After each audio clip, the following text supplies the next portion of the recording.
આગળ સમાચારો પર નજર કરીએ છોટાઉદેપુર પર તો છોટાઉદેપુર જિલ્લાના પાવી જેતપુર તાલુકામાં રસ્તાની સુવિધાનો અભાવ સામે આવ્યો છે ત્યારે પ્રજાને પ્રાથમિક સુવિધાઓ અને સગવડ જેમ કે આરોગ્ય શિક્ષણ અને અન્ય ઇમરજન્સી કામગીરી અર્થે જિલ્લા મથકે રસ્તાઓ બનાવવા અર્થે છોટાઉદેપુરના ધારાસભ્ય રાજેન્દ્રસિંહ રાઠવાએ સરકાર સામે રજૂઆત કરી હતી જે માંગણીને ધ્યાને રાખીને સરકારે 24 કરોડ 90 લાખના ખર્ચે રસ્તા તથા સ્ટ્રક્ચરના કામોને મંજૂરી આપતા લોકોમાં ખુશીની લાગણી ફેલાઈ છે।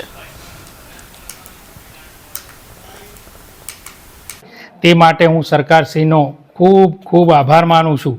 અને આ 25 કરોડની જે રકમ મંજૂર કરી છે તે પૈકી હું આપને નામો ગણાવું તો છોટાઉદેપુર તાલુકાના સીમલ ફળિયા ગામના ગઢાર ફળિયાથી પ્રાથમિક શાળાને જોડતો રોડ 1 કરોડ ને 45 લાખ, છોટાઉદેપુર તાલુકાના ગુંગાવાડા ચોકડીથી ચૈતન્ય આશ્રમ શાળા ખજૂરિયાને જોડતો રોડ એ 3 કરોડની રકમ છે।